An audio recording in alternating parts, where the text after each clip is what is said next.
मित्रांनो नमस्कार. मी लक्ष्मीरमण ओझा आणि आपण पाहताय शिकूया नीट, जीवशास्त्राच्या नीट परीक्षेच्या अभ्यासक्रमावर आधारित असलेला एक कार्यक्रम, शैक्षणिक उपक्रम. या उपाधी माझी गुप्त, चैतन्य असे सर्वांगत, ते निवडोनी तत्वज्ञ संत स्वीकारिते. या उपाधी माझी गुप्त म्हणजे या वैविध्यामध्ये दडलेलं चैतन्य असे सर्वांगत, त्यांच्यामध्ये असलेली जी सुपर कॉन्शियसनेस आहे, त्यांच्यामध्ये असणारं जे चैतन्य तत्व आहे, ते निवडून जे बघतात त्यांना आपण संत म्हणतो. विज्ञानामध्ये सुद्धा युनिटी इन डायव्हर्सिटी ही संकल्पना येते. या वैविध्यामध्ये दडलेलं एक पण काय आहे? दोन वनस्पती आहेत, तर त्या वेगवेगळ्या जरी असल्या तरी त्यांच्यामध्ये कॉमन काय? त्यांच्यामध्ये एकसारखं काय आहे? दोन वेगवेगळे प्राणी असतील, ह्या प्राण्यांमध्ये असणाऱ्या सिमिलॅरिटीज काय?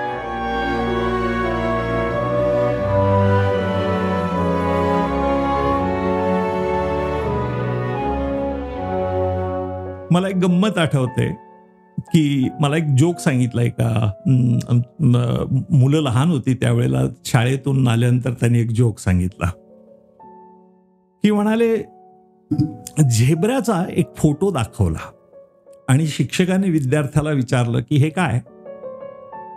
तर तो विद्यार्थी म्हणाला की हे नाईट ड्रेस घालून आलेलं गाढव आहे म्हणाला. म्हणजे काय तर त्याच्या ज्या पट्ट्या असतात झेब्राच्या, त्यांच्यामध्ये असलेली सिमिलॅरिटी काय? त्यांच्यामध्ये असणारं एक सारखेपण काय?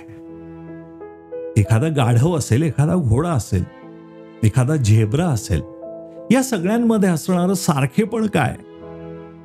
सिमिलॅरिटी काय? In biology this unity in diversity is traced out. We try to understand what is common and are there some exceptions. Let's take one interesting example.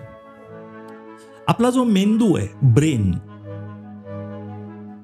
याच्या आकाराचे काही प्राणी समुद्रात आढळतात, अगदी त्याच्यासारखे दिसणारे. वास्तविक त्या कोरल्स आहेत. समुद्रामध्ये आढळणारे काही निडारिया या फायलमचे मेंबर्स सॉफ्ट शरीराचे असतात आणि समुद्राच्या तळाशी ते सेडेंटरी लाईफ जगतात, म्हणजे स्थिर असतात एके ठिकाणी. बऱ्याच वेळा त्यांच्या कॉलनीज असतात. आपण पोर्तुगीज मॅन ऑफ वॉर नावाचा एक ड्रिफ्टिंग ॲनिमल शिकतो. आपल्या ॲनिमल किंगडम टॉपिकमध्ये त्याचा उल्लेख आहे. तर हा जो पोर्तुगीज मॅन ऑफ वॉर जो आहे, हा वास्तविक एक कॉलनी आहे, म्हणजे एक सजीव नसून अनेक सजीवांचा एक समूह आहे, तो गुच्छ आहे. खरं तर त्या अर्थाने आपण बघू गेलो तर आपण देखील, आपलं शरीर हे देखील अनेक वेगवेगळ्या पेशींचा किंवा ऊतींचा, त्या सगळ्यांचं एक ॲक्युम्युलेशन आहे, त्यांचं कोऑर्डिनेटेड असलेलं कलेक्शन आहे. तसं हा पोर्तुगीज मॅन ऑफ वॉर हा अनेक पॉलिप्स पासून बनलेला असतो. इंटरेस्टिंग आहे. तर त्याच्यामध्येच त्याच फायलम निडारियामध्ये आपण बघतो की एक ब्रेन कोरल नावाचा एक प्राणी आहे, समुद्राच्या तळाशी असणारा कोरल सारखा. वेगवेगळ्या सजीवांमध्ये असलेलं सारखेपण काय? अनेक वेगवेगळ्या प्रकारच्या मशरूम्स असतील, पण त्यांच्यामध्ये असणारं कॉमन काय? अनेक वेगवेगळ्या प्रकारचे एखाद्या फॅमिलीचे प्लांट्स असतील. उदाहरणार्थ आपण ओक्रा म्हणजे भेंडीचं उदाहरण घेऊ, किंवा कापूस, मालवेसी फॅमिलीचे हे मेंबर्स आहेत. हे सगळे जास्वंदीचे नातेवाईक, जपाकुसुम. आता या फॅमिलीमध्ये जर तुम्ही बघाल तर जास्वंदीच्या फुलामध्ये आणि कापसाच्या फुलामध्ये तुम्हाला अनेक सिमिलॅरिटीज, भेंडीच्या फुलामध्ये अनेक सारखेपण दिसून येईल. त्यांच्यामध्ये असणारं सारखेपण काय तर त्यांच्यामध्ये एपिकॅलिक्स आहे, कॅलिक्सच्या बाहेर असणारा एक ओरल आहे ब्रॅक्टचा, ब्रॅक्टिओल्सचा. त्याच्यामध्ये पाकळ्या ज्या आहेत, पेटल्स, त्यांचं ॲस्टिव्हेशन हे ट्विस्टेड ॲस्टिव्हेशन आहे. त्या सगळ्यांमध्ये मोनो ॲडेल्फी आढळते. त्या सगळ्यांमध्ये एक 5 स्टिग्माचे नॉब्स वर बाहेर आलेले दिसतात आणि रेनिफॉर्म किडनी शेप्ड एंथर्स असतात, एकसारखे पण आहे. जीवशास्त्रामध्ये हे जे वैविध्य आहे, या वैविध्यात असलेलं सारखेपण हे शोधण्याचा प्रयत्न होतो. आणखी एक छानसं उदाहरण घेऊ आपण.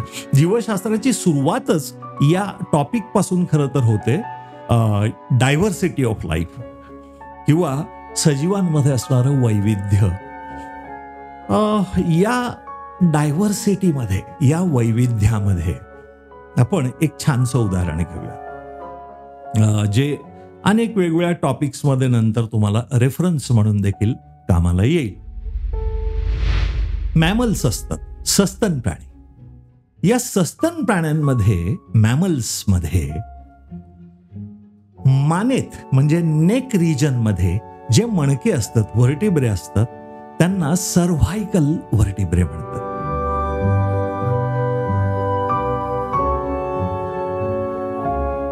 या सर्व्हायकल व्हर्टिब्रेची सस्तन प्राण्यांमध्ये म्हणजे मॅमल्समध्ये असणारी संख्या ही केवळ 7 आहे. 7. There are 7 cervical vertebrae in the neck region of mammals, all mammals. But are there exceptions? See, a very long neck of giraffe. जिराफाची खूप लांब असलेली मान, त्याच्यामध्ये देखील 7 सर्व्हायकल व्हर्टिब्रे आहेत.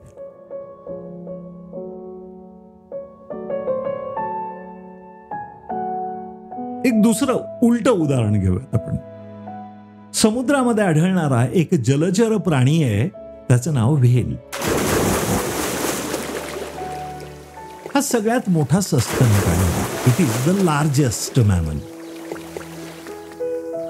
आता या व्हेलची तशी मान दिसत नाही, त्याच्यामध्ये नेक व्हिजिबल नाही. एखाद्या माशाप्रमाणे त्याची ट्रंक आणि त्याचं माउथ हे सलग आहे, परंतु त्याच्यामध्ये असणाऱ्या सर्व्हायकल व्हर्टिब्रेची संख्या 7.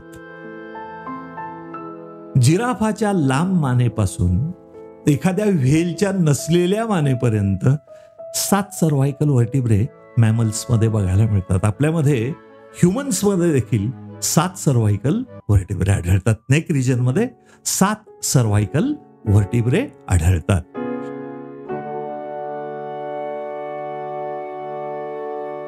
एक सी काऊ नावाचा प्राणी आहे. शिकाऊ नाही, सी काऊ.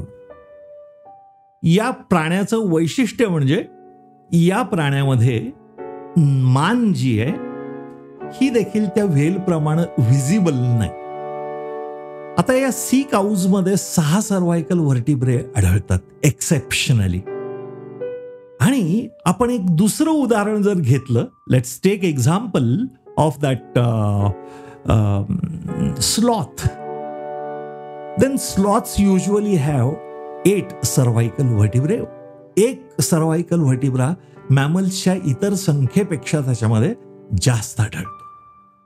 तर ही एक गंमत आहे. या वैविध्यामध्ये असणारं एक पण हे आपण कसं बघत जातो.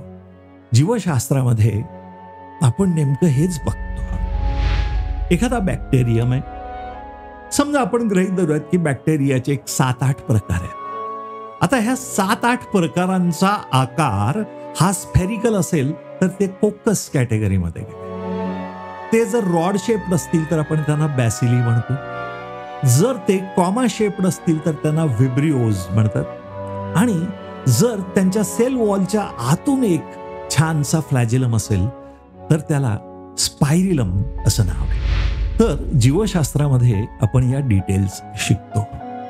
सजीवांमध्ये असणारं वैविध्य आणि त्या वैविध्यात असणारं एक पण काय. आपल्याकडे मराठी संतांनी, खर तर संत हे मराठी किंवा कुठल्या प्रांताशी बांधलेले नसतात. हे विश्वाची माझे घर किंवा